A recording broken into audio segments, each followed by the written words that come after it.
श्रीमंत शरीर घेऊन द्वारकेच्या द्वारावर उभा आहे. हे द्वारपाल भिकारी नाही रे, मला काही मागायचं नाही. द्वारकाधीश माझा मित्र आहे.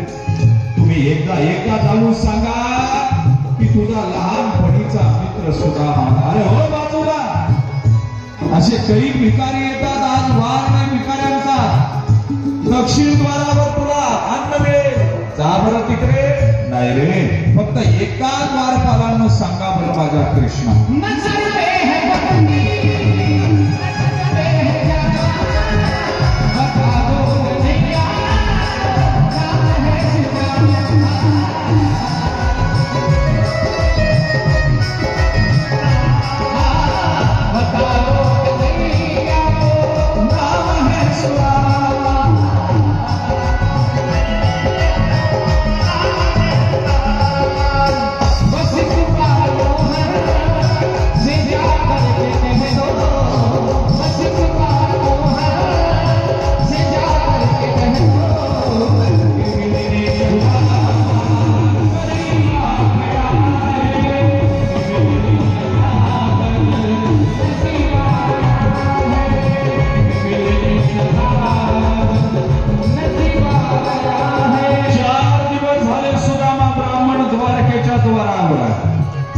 द्वारकाधीशाचं दर्शन होत नाही. मनामध्ये विचार आहे, विसरला तर नसेल, लहानपणीची मैत्री संपली तर नसेल. अरे राजा झाला तो, आता गरीबाला कसा लक्षात ठेवेल. द्वारपालाला दया आली आणि द्वारपाल सांगायला गेला कृष्णाला. द्वारपाल सांगू लागला, राण्यांसहित दरबार भरलेला आहे. श्रीकृष्ण सिंहासनावर विराजमान आहे. आणि त्यावेळी द्वारपालानं सांगितलं, महाराज द्वारकेच्या द्वारावर 4 दिवसापासून एक ब्राह्मण आलेला आहे. सुदामा नाव सांगितलं. ऐकल्याबरोबर कृष्ण चटकन उठले आणि उठल्याबरोबर माझा सुदामा आला, माझा सुदामा आला, माझा सुदामा आला. पळत सुटले द्वारा.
सिंहासनावर बसवलं कृष्ण आणि पायाजवळ कृष्ण बसले.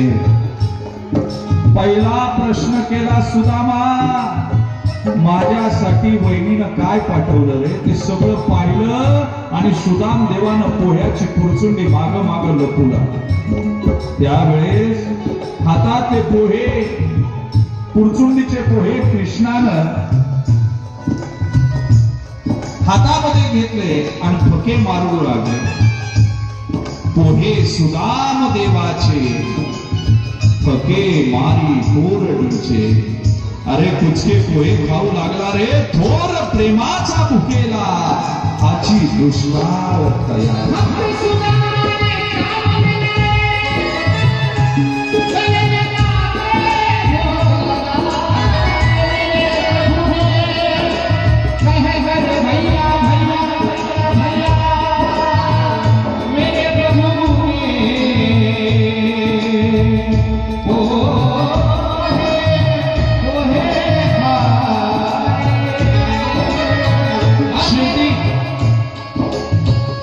शेवटी पोहे खाले, संतृप्त झाले. नंतर लक्षात आलं ब्राह्मण आहे. मंत्र ब्राह्मणाच्या अधीन आणि देव मंत्राच्या अधीन. गुरुदेव पूज्य म्हणून पाय पुजावेत म्हणून रुक्मिणी आईसाहेबांकडे पाहिलं. आईसाहेब पाणी आणायला गेल्या, पाणी आणायला गेल्या पण पाय पाहिले एवढे दिवस चालणारे काटे रुकलेले तू गळताय. अरे कृष्णानं पाय